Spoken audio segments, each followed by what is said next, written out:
Hello and welcome to the Waffle podcast. My name is Liz. I'm a knitting and crochet designer living in York in the UK with my 3 Bengal cats who will no doubt make an appearance at some point. And this is my podcast where I talk about what I've been making and creating over the past few weeks. If you are new here, welcome. I hope you stick around and hit that subscribe button. That would be amazing. And if you've been here before, welcome back. It's so good to see you. I know some of you have been here right from the very first podcast, which is pretty amazing because it's going on to 4 years of podcasting now. It's crazy. So yeah, I've missed a couple of weeks podcasting due to not being 100% sure what was going on with my house. We're supposed to be getting a new roof, so I'm expecting roofers at any point. They could literally show up as I'm recording, which would be mildly embarrassing, seeing as though the camera and lighting equipment is all out, but hey ho. Yeah, my landlord has given me no more warning other than mid-April, and today is the 21st of April, so I think we're probably past mid-April. I chose to take that week off podcasting anyway because I'd said that I probably was going to, and I filmed a bonus episode of my Spin to Knit series, which was to join in with the spring collaboration with the YouTube fibre artist, which I'm a member of, which is weird and fantastic because I've only been spinning just over a year. But yeah, that was really fun to join in on that collaboration. It was pretty much hosted by Gillian Eve, whose videos pretty much taught me to spin. So to be part of that collaboration was bonkers and wonderful, and yeah, if you want to go take a look at that video, I shall pop it on the card thing there. If you haven't already seen it, that would be amazing. And yeah, I'm just gonna, because it's been a little bit longer, there is probably a little bit more to show you than usual, so I'm gonna dive right in with finished objects.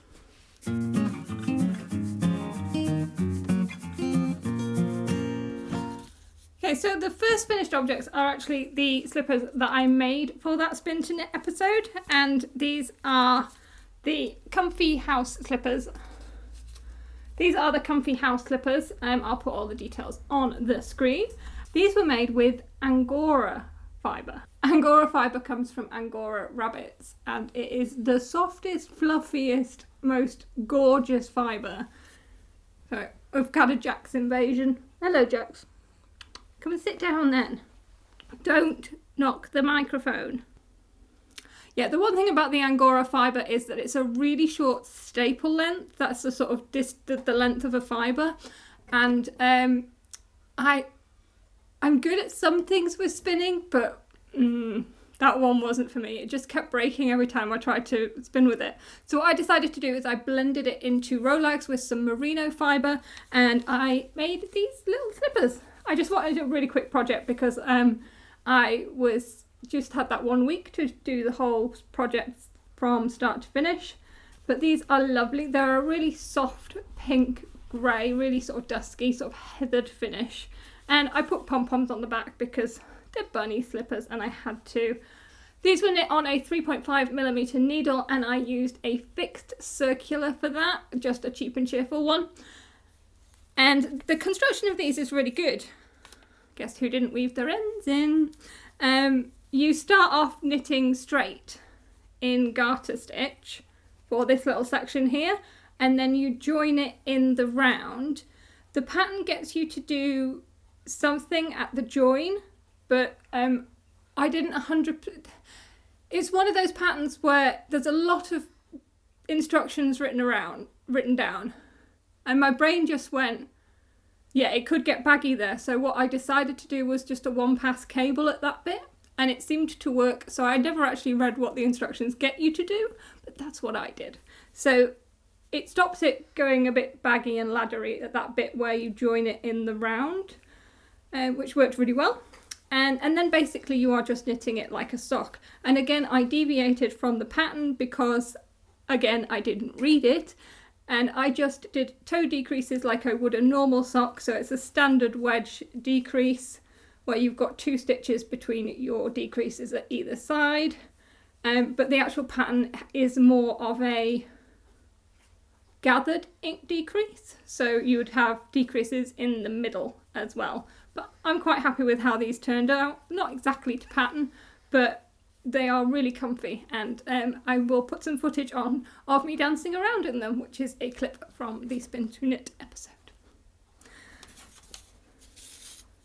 Okay, finished object number 2. So while I'm banging on about my Spin to Knit series, the second finished object I have is also from a Spin to Knit episode. Last time I talked to you guys, I was a couple of days away from this episode going live, and these socks were not finished. I was literally knitting these as I was editing it. So I was editing the beginning and still knitting the socks. It was very close as to whether I would make my pretty much self-imposed deadline. I've got a cow, so cat bum. Yeah, admittedly it is a self-imposed deadline, but even still, I still wanted to make it. But yeah, so these socks for this episode were an experiment in making a self-striping yarn with hand-painted fibre. So the pattern I used is called the Vanilla Chocolate Socks, and the fibre I used is from Furbeck Fibre. And the braid was pretty much as you see it. So it went from grey to yellow, I think, and back again in the original braid. If I can find a picture of the braid, I will also bong that in. So I had to do a bit of finagling with the fibre to make sure there would not be a line when I joined the sections together. So I ended up splitting it. But what that meant was that I had a little bit left over that I was able to spin separately, and I used that for the heels on both of the socks. So other than that, these were knit entirely to pattern. It was a new to me heel. It's the Shadow Wrap heel? No. I've got a feeling that might be on my ankle socks, the Shadow Wrap heel. No, this is just a standard short row heel with wraps and turns, which is weirdly a heel I've never done before. So the heel I normally use on my standard vanilla sock is, it's basically a short row heel. It's got the same construction, but it uses yarn overs and knit 2, knit 3 togethers in place of wraps and turns. And because that pattern is in my head, I find that really simple. But I did enjoy doing this with the wraps and turns, probably more than I enjoyed doing the Shadow Wrap heel, which is on my ankle socks, which are nearly finished, but I don't have them to show you today. But yeah, I knit these on a 2.25mm fixed circular needle, and I think I used a Knit Pro Nova. Yeah, I think it was a Knit Pro Nova. I have a lot of sock needles because I like to have a lot of sock whips on the go at one time, as you'll probably see in a minute. But yeah, so this is my second finished object for today, which is my vanilla chocolate socks, and love these. I will again put some video of me prancing around in them on. I will put some images of me prancing around in them on the screen. I only have one more finished object, and it is another pair of socks. I should have had another one, but I'll explain that to you when we get to it. So my last finished object for today is these socks. These are knit from a Crazy Zauber ball, and they were knit as a sock tube. And this Crazy Zauber ball is the remainder of yarn that I had left from my junction sweater. So I knit a fairly large size in the junction sweater, and it has colour work in the yoke and then throughout, and still I managed to get this pair of socks out of the leftovers of that 100-gram ball, which is pretty amazing. So I'm working my whip slightly differently this year, and I've given myself a calendar of different goals for every month. And throughout that year, I have 3 whip down months where I am only working on projects that I have on the go and trying to finish some, because I have a fair few. But every month I'm giving myself a little exception to the rule, and January's exception, which is when these were cast on, is that I was allowed to cast on socks from commercial sock yarn or use up leftovers, and these hit both those. So these got cast on in January. They were knit toe up, and so I started with the contrast heel. I think this is just a Drops Fable colour, and I think this is just a Drops Fable. So I knit a normal toe up wedge toe. This is actually, I'm confusing myself. So the toes are slightly different because one was knit toe up and the other was knit down, because this is supposed to knit as a sock tube. So this was the one that was knit toe up, and it is a standard wedge toe. And then I just knit a sock tube to use up all that was left of that crazy sound ball, because I didn't know how much yarn I was going to have or how long the socks were going to be. Then when I got to the end of that tube, I knit one cuff. Then I split the sock snake that I had into two directly in the middle, and on that bit, on one of those bits, I did another cuff, and on the other I did another toe, and then all I had to do was cut in the afterthought heels. And all of that felt like a lot of hard work, which is why it didn't get done. But actually it only took the best part of an afternoon, and totally worth it, I think. I think these socks are absolutely gorgeous. This colour, I really need to knit more with red yarns. I think I say that every time I knit with red yarns, but I love them. And I have no red hand-dyed yarn in my stash at all. None. It's ridiculous. Red yarn. If you see me at a yarn show, say to me, red yarn. Yeah. So yeah, that is the last finished object for this week. And I will move straight on into works in progress.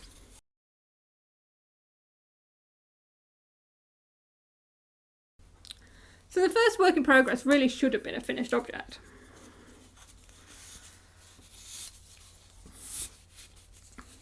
So this again was a sock that was cast on in January in my whip down month, and it is commercial sock yarn. It is Drops Fable, and it is, I think, colour 533. I'm only saying that because this is the second time I've recorded this section and I already checked. These also were knit toe up, and the reason they should be a finished object is because the second sock is done. It just needs its sewn bind off, but I didn't have quite enough time to finish that before recording today. But yeah, these sit in my little basket, which you can just see here. So again, they are pick up, put down knitting for whenever I don't want to concentrate on anything too serious. So this Drops Fable is of course a self-patterning, self-striping, and I chose the contrast colour because it basically is this colour in here. There is actually the same colour in the stripe, and it was a Drops Fable, so it goes pretty perfectly. I mean, that is pretty perfect. You can't. So it's pretty fun knit. I always like self-striping and self-patterning yarns because I just think it goes really fast because you just want to see what's happening in the yarn. So yeah, these will be a finished object on the next episode without much effort at all. Yeah, so this was another cheeky cast on, just because self-imposed rules just make me want to break them. And so that's why I have to have these loopholes in my sort of whip down month where I'm not supposed to cast on anything. In fact, this month I've actually started 3 projects. Well, no, 4 projects if you count the comfort house slippers. Yeah. So this is an opal yarn, and it's an ancient stash yarn. In fact, this has actually been knitted before. You can probably tell by the yarn cake. I was knitting these socks, gosh, probably 4 or 5 years ago now. And I was knitting them for my friend Richard, but he is a man with big feet. So yeah, it became clear after knitting a full sock with the longest foot in the world and starting the second one that I wasn't going to get a full pair of socks for him out of 100 grams, which is nuts. Yeah, which is crazy because like I could get 2 pairs of socks for me out of 100 grams. But yeah, it wasn't happening out of this. And so I ummed and ahed about whether I should try and find another ball of this yarn. I think this is a discontinued colourway, but I'm fairly sure it's discontinued colourway because when I was knitting it, however long ago that was, I really struggled to find another ball of yarn, and it wasn't. The whole point at that time was that I was knitting this yarn to get it out of stash, so by buying an extra ball of yarn, I would then end up with leftovers that would be enough at least to knit another pair of socks. So that kind of defeated the object.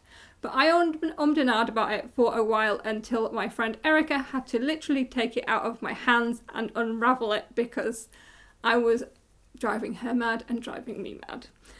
So she did. She unraveled it for me. It's the kindest thing to do. I really did appreciate it at the time just because it was like, yeah, that needed to happen.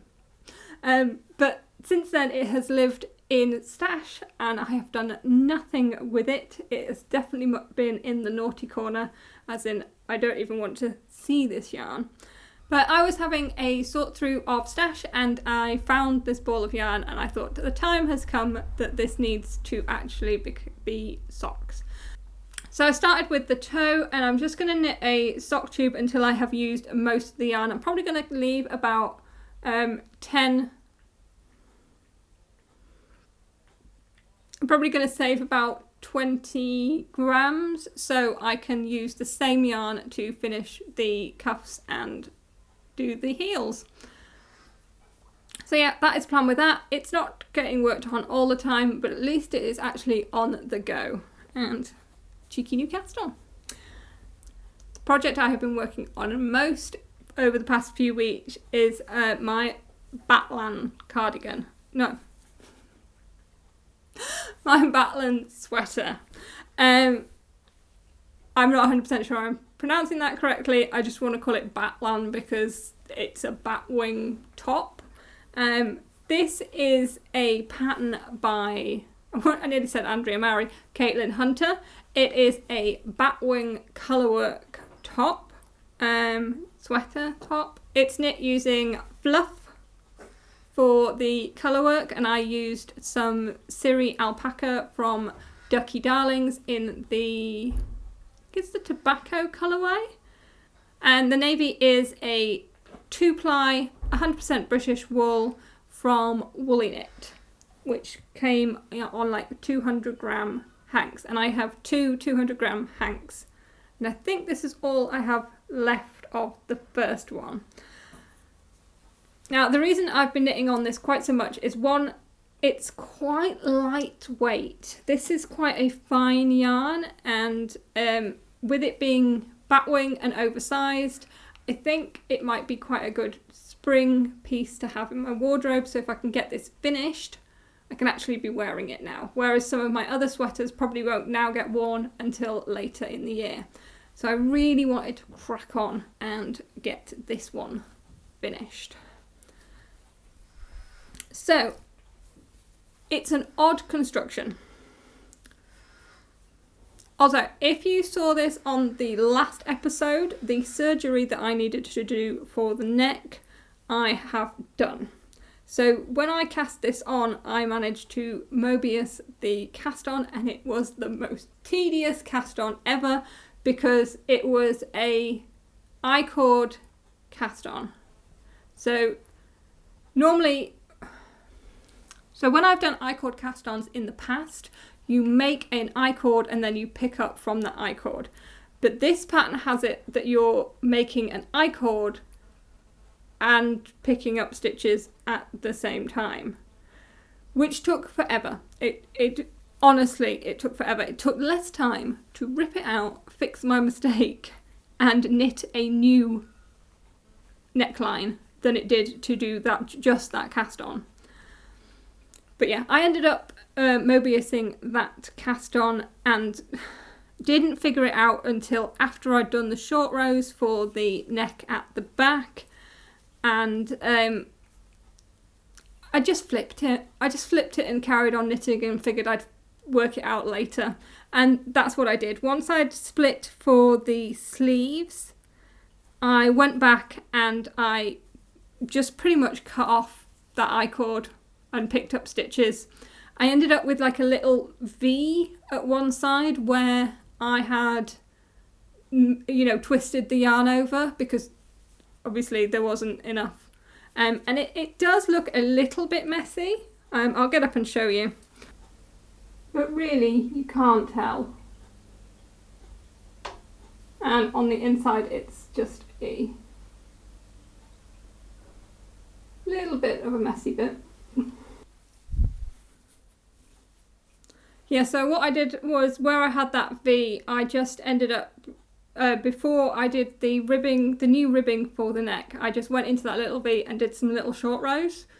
And it filled it in absolutely fine. And it was complete blagging it. I didn't really know what I was doing, but it worked and it looked okay. So nobody's going to get that close to my neck to see it. But yeah, so here we are with this. It now has a little neckline which is rolling over, but hopefully will block out. I can do something to it if I need to. Much easier now than I could before. But let me show you. I'm in a really awkward position now. I've moved back over to this side just because spinning corners are a right mess. I started 4 different spin to knit projects yesterday. I did the intros for all of them just so I can actually start them. And so there's fluff everywhere. So I'm comfy now. Do you like my t-shirt? It's got a little cat chasing the birdies.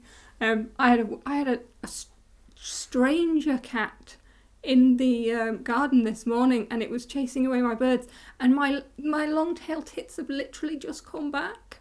And I'm scared that the roofers are going to turn up and be really loud and scare away all my garden birds. But this cat was there and I had to go out and shoo it. Anyway, but oh yeah, sorry. What I am also wearing my harvest cardigan, which is a pattern by Tin Can Knits, and this was knit with holding a grey yarn and a magic knot ball of yarn together. So it's mad and mild and glorious. And yeah, it's pretty much just my sort of like an old-fashioned house coat cardigan. I wear it when it's, because my house gets quite cold, and spring is springing. It is starting to warm up, but it takes a long time to warm up an old Victorian house. So yeah, so I still need a cardigan on while I'm inside. And I found this and I was like, oh, I love this cardigan. I really do. I've just started another one for Spin to Knit. I don't mean start as in knitting. I mean start as in spinning for it. I'll show you that in a bit. Right. Anyway, Batlin sweater. So this is a Batwing sweater. So as you're doing the colour work, instead of doing like normal raglan increases, you're actually just increasing every row along this line. And it's a really sharp increase. But so you're doing the same either side, and then you get this little tiny, this really is little tiny opening for sleeves. So yeah, you work the colour work in the round and you're doing those increases on either side, and then you split and work the front and back separately flat. So knitting and purling, working backwards and forwards. And that makes these little sleeves, hang on. So can you see how wide it is? And it will grow as well. So I'm in a really awkward position today. So yeah, it comes out like this. And there's these little sleeves. And they are quite little, but technically they should only be going around this part of my arm. They shouldn't have to go around the chunky bit. And then you decrease, and the pattern gets you to decrease the same as you increase. But I didn't think that was going to be long enough. So I chose to decrease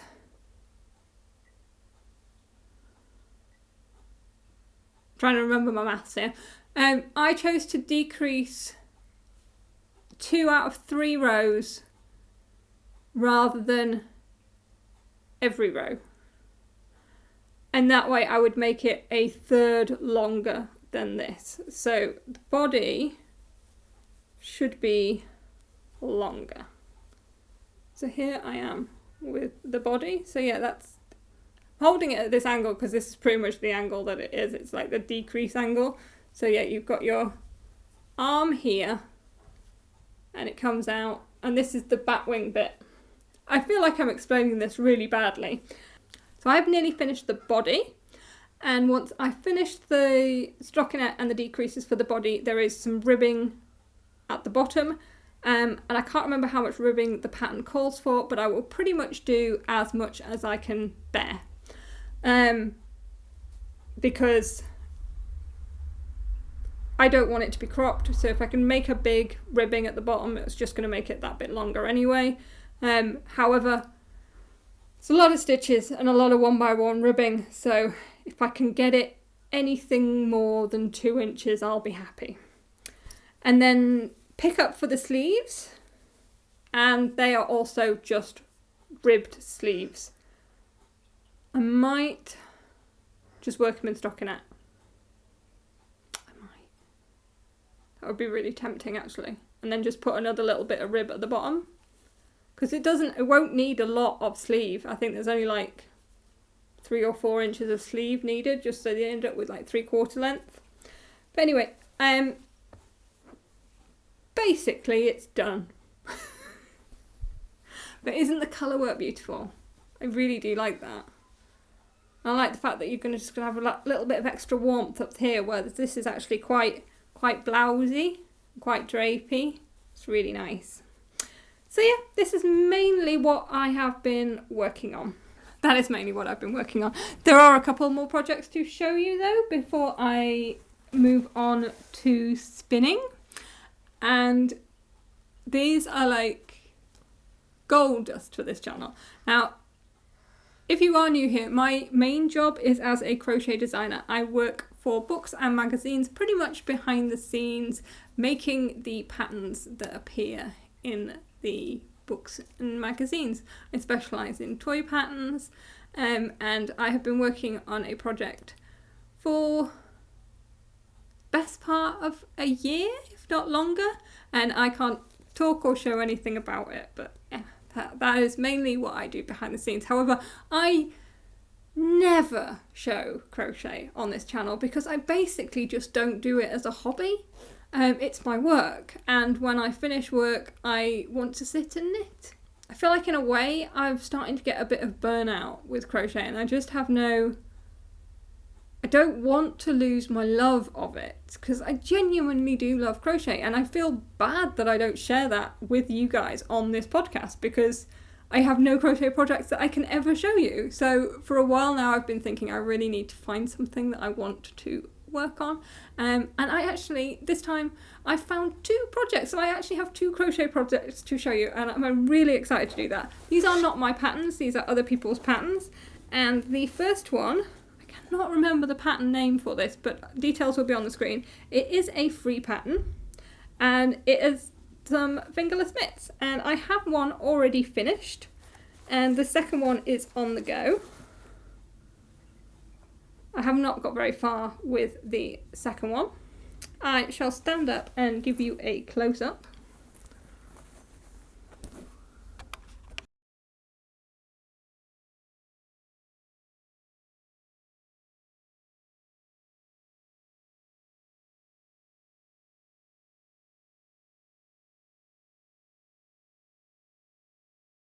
Right, so I shall put this one on and show you. I actually really like these.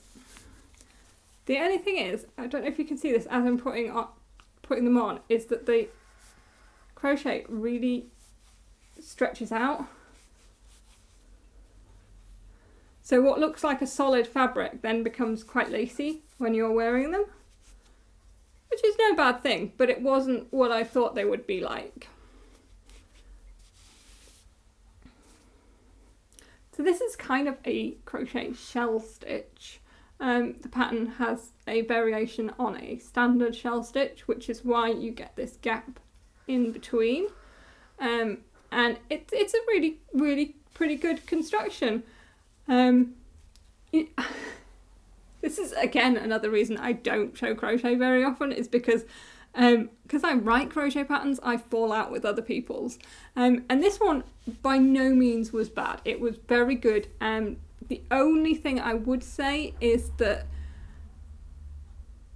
the way she has you start the rounds, because one of the differences between knitting and crochet is with crochet you'll basically only have one stitch on your hook at any time, whereas with knitting you've got a full needle's worth full. So when you're giving instructions for a row, with knitting it's almost simpler because that row is all the stitches that are on your needle, whereas with crochet it can be more of a vague interpretation of what a row or a round is.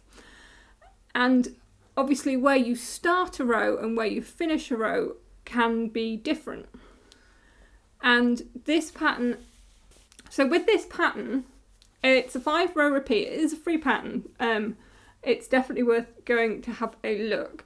It's a 5-row repeat, but basically it's just 2 different rows. And the only reason it's a 5-row repeat is because the designer is moving where the beginning of row is slightly. So after I had knitted a couple, I'm going to say knitted, after I had crocheted a couple of rounds and realised the pattern, I then just started to ignore the pattern. This is a problem, again, that I have with crochet patterns, is that I start to ignore them and do my own thing. So basically I just started to ignore the pattern, So basically I just started to ignore the instructions for the beginning of rows and just got to where I knew I needed to be in the pattern and then did the next row. I did use some of the pattern instructions for increasing for this thumb, which is actually really nice. So you're going to put in another shell stitch and then keep increasing so you get this thumb. It's really nice. So it makes a really lovely fit.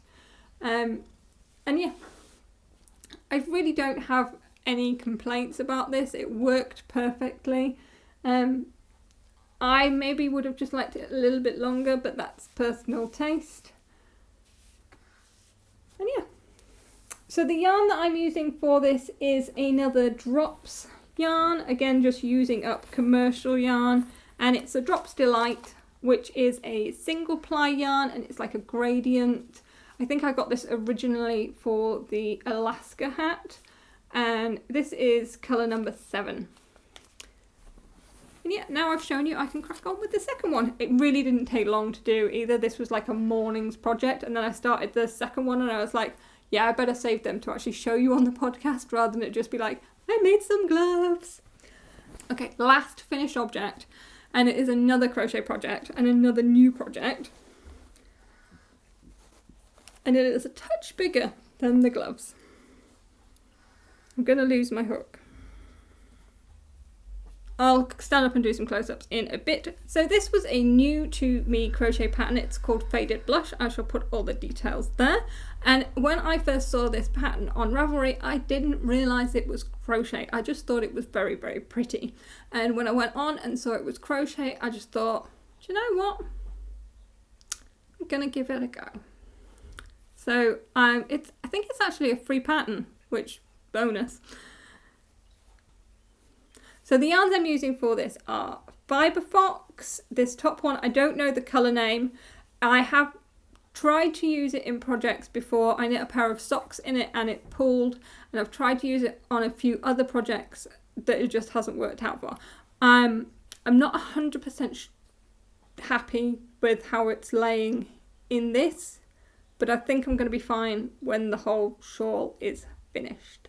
And the other yarn is by Ducky Darlings, and it's her Petal colourway, and this again is a recycled yarn in a way because I was knitting the Fairy Maiden socks in this yarn, and I just decided to rip them out. Not that I didn't enjoy the pattern or I didn't love how the socks were looking, I just knew they were just never going to get worked on. I was never wanting to pick them up and work on them, so for the moment they got ripped out. I may well want to knit that pattern again at a different time, and I'll start again in a different pink yarn, probably by Ducky Darlings. But for the time being, I ripped it out, and so I had both those yarns already caked up, ready to go, and they seemed perfect for this. So this pattern starts at the widest point of the shawl. This is really wide. I mean, I can't even fit it all on screen. So you've got two options. You can either chain 1,000,000 stitches, or you can do the method where you're stitching and creating a chain at the same time. I'm not the biggest fan of that method, mainly because I haven't attempted it. And I know what I'm doing with a chain. It's tedious, but I know what I'm doing. So yeah, I chained 1,000,000 stitches and then did the first row into that. And I think the first 2 rows, because this is really long and I didn't know what I was doing, took a whole evening's worth of crafting time just to do that. But then once I got going, I got a bit faster on it. And it decreases at the sides, so you end up with this lovely scallop that's going to go all the way down, and you're alternating colours. So you've got this more solid bit of the pattern and this more meshy bit, and those two sections are just repeated, and you're alternating the colours until you get to the little point at the end. Now, the only thing is, I don't think I'm going to have enough of the Fibre Fox yarn to finish the whole shawl, because I've only done one section with it, and that's all I've got left. There's only about 25 grams left there, maybe 30, so that's not going to be enough. I've obviously lost some of this yarn along the way of like ripping it out of other projects, and it's probably gone into my mitered square blanket, but yeah. So I'm going to probably crack into another 100 gram skein. And I think I've got one that's like a cream, but it's got pops of this dark pink in it that's also by Ducky Darlings. And I think that's going to go pretty nicely. So what I'll do is I'll keep the pink as every alternate colour, but I will then in between that alternate this pink and green with the more creamy one, I think. But I'll show you that next time.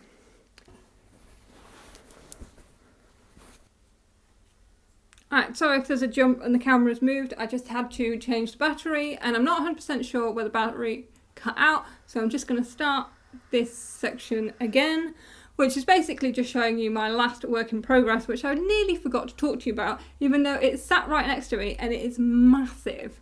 And it is my mitered square blanket, and by massive I do mean massive, sorry for all the ends. Got an itchy ear. So this is my mitered square blanket. I always have a mitered square blanket on, and by always I mean for the past 4 years, 3-4 years. I have finished 2 mitered square blankets already, both for me. One I used different shades of grey as the alternative colour, and the second one I just went wild with colour and just anything went with it. I love them both, they are constantly in use, but I only have 2 beds in my house, so I definitely didn't need another bed size one, but I thought I would make one for my mum.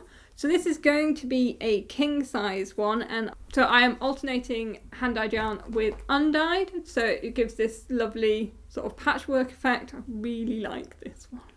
With this blanket I decided to go for slightly smaller squares than my previous 2 blankets, so I am picking up 38 stitches, so I have 19 stitches each side of my square, and I'm using a 2.5mm needle, and I use a fixed circular. I just find it really easy to use. I usually have a square on the go, it's very rare if I don't.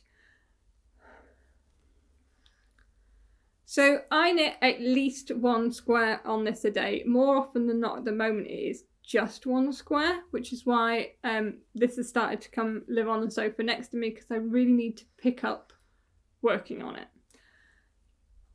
Because I realised, because I'm making smaller squares, that in order to make it a king-sized blanket, I'm going to need to make 624 squares, which is a lot. And I'm doing it in 3 sections, so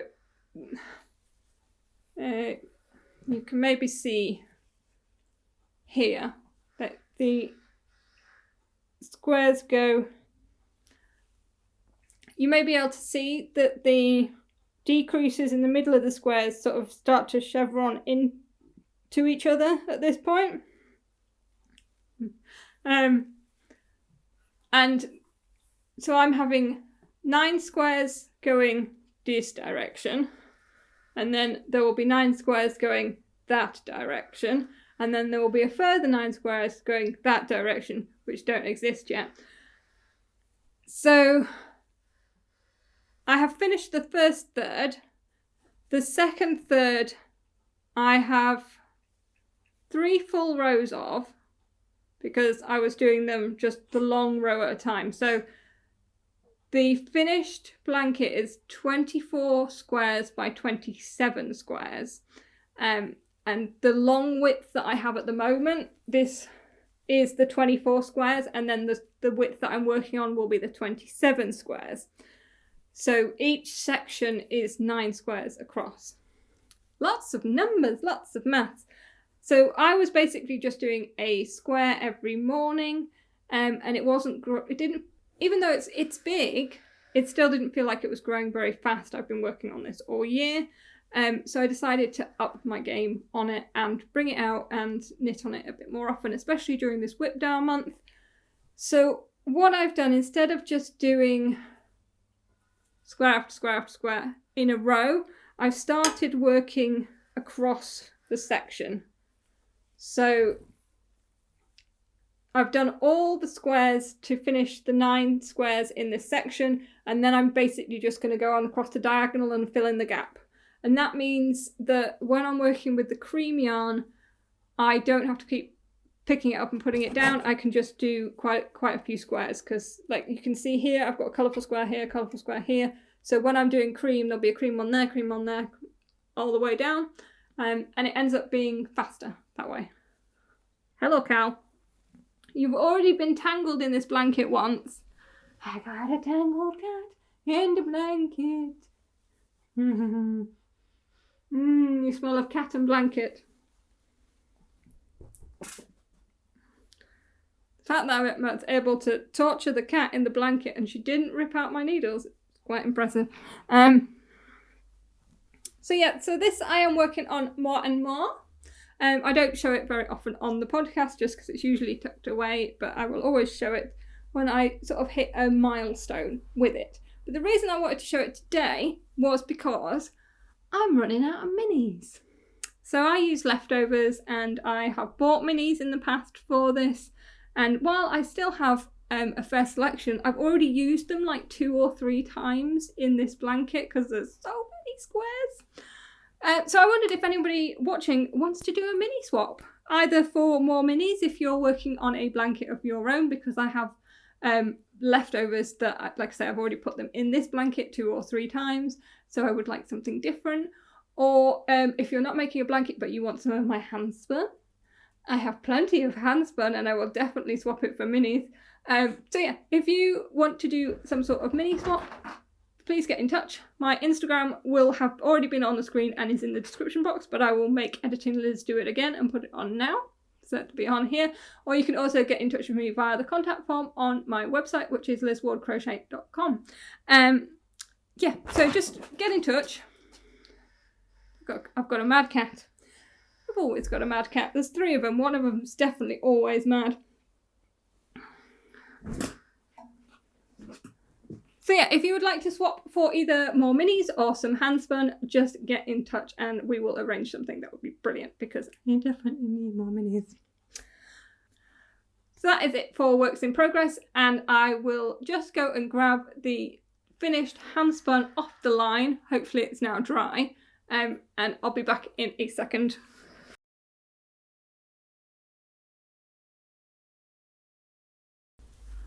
So first up is the yarn for the next episode of Spin to Knit. It's drapier than you expect. This is a Aran weight yarn, and the fibre was from John Arbon Textiles. It is their Devonia range, and it's looking lovely and blue now. When I was spinning this, it was looking quite dark and grey. But yeah, so this is for the next episode of Spin to Knit. I will be knitting a cabled headband. And that episode is due to go out a week after this, and this is literally just dried. So if you thought I was cutting it fine with the socks last time, I'm really cutting it fine this time. But yeah, so it's really lovely yarn, and I spun this one on my electric eel wheel nano, so it'll be an interesting episode because I'm using the nano.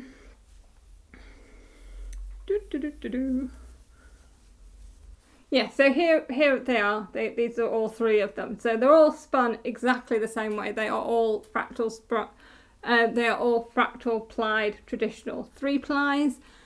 This one that I was telling you about is from fibre from Wonderful Wool on Etsy. If I don't know if I have a picture of the original fibre, but I did show that fibre in the acquisitions section a couple of episodes back. So if you wanted to go back and see it, it is available there. It was blue on one end and purple on the other, and like a mottled in the middle. And I think the fibre was a Jacob, and it was the first time spinning Jacob, and it was really enjoyable. It is a more rustic feeling yarn. I don't know if I'd want it around my neck, but I could definitely cope with like a hat or something in that. It probably, I don't 100% know what it'll be used for. The second one is this one, which is very autumnal, sort of yellows and greens and oranges, right up my street. This was from fibre from, is it called Fibre UK or Fibre Studio? Fibre Studio UK. Also showed this in an acquisition section recently. It was a painted braid that had lots of different sections of colour, but bright pops of like a coral in it. Absolutely beautiful. And those corals really do pop out of the finished yarn. I think this would be lovely for... Yeah, I think this would be really lovely in like a shifty, in like one of the shift patterns by Andrea Mowry, and I really want to make the sweater version of that. I've made the shawl a few times and I've made the cowl a few times, and I do really want to make the sweater. Yeah, I do really want to make the sweater version of that, but I think I'm going to end up making it for an episode of Spin to Knit, so this probably won't make the cut because I didn't film spinning it. These were all just filmed for joy, not for, you know, YouTube. But yeah, this is the softest of the lot. It was a quite a fine merino, and it's really soft. Actually, I mean, it might just make some rather amazing socks at some point, but it also might be given away for somebody who wants to give me some minis. This one is my favourite of the three. This is actually from fibre I dyed. And I dyed it quite a long time ago, and I've actually been dyeing some more fibre recently just for me. I wasn't able to go to Spring into Wool, which was sad but unavoidable. But yeah, I was so looking forward to meeting the dyer behind Furbeck Fibres there, who's one of my favourite dyers, but hopefully I'll get to see her again at a show again soon. But to cheer myself up, I dyed myself some fibre because I couldn't purchase any, but it meant that I had lots. And this was one that I had dyed from a previous batch of dyeing for myself, and it was a gradient dye, so it started at brown and burgundy and then went into gold, and the remainder I left like cream coloured, and I spun it as a fractal again, and I think it looks pretty much like Black Forest Gatto. That's the vibe I'm getting from this one. And yeah, this is my favourite of the lot, just the colours, really love them. So I shall do a close-up. Oh, before I do, I forgot to say, these all turned out about a fingering weight, possibly lace weight in parts, and I got about 400 yards of each of them. Pretty much the same yardage of each of them, even though they're all different fibres. And this one I got 130 yards from, and it's an Aran weight.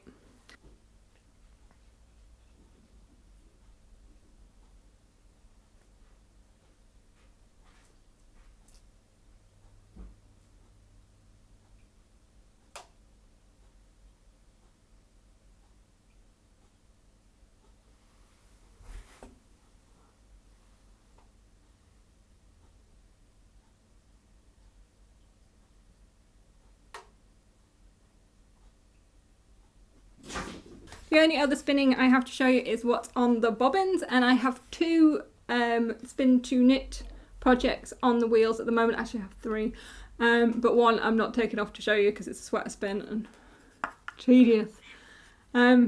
This actually is also for a sweater spin. It's for a cardigan spin, and I'm going to knit another harvest cardigan. This is the harvest cardigan. Oh, sorry about grumbly cats. Yeah, so this is going to be for another harvest cardigan, and this is a bat, so it's a very much thick and thin. I'm getting lovely chunks of this turquoise silk and then lots of lovely fine stuff. And this is the first bobbin. I've got another full bobbin, another full 100 gram bat to spin off this. And then it will be plied with 2 plies of navy merino, and it will be knit into a harvest cardigan, which I think will be really good fun. And then this one, which is just, so yeah, this is going to be the main colour in a botanic shawl. I will put the thingy on the screen, and the contrast colour is going to be made up of a mixed bag of 25 gram bits of fibre. It's actually the same mixed bag I used to make the Oak Hollow mitt. So it's all autumnal colours, and I'm going to be mixing it together and kind of making like a mock fractal yarn just out of bits, but it's going to be sort of like a pick and mix. Anyway, it's going to end up very similar to this one here. So with the dark green, I think it's going to be pretty gorgeous. So it'll be a while before these spins are finished. This is the first bobbin of the green. I've got another full one to do. It feels like it's taking forever. I was trying to finish that spin before I started recording, but it just wasn't happening. That's also why I didn't finish those socks. But yeah, that is it for spinning. So I will finish off with a bit of waffle, and that'll be it.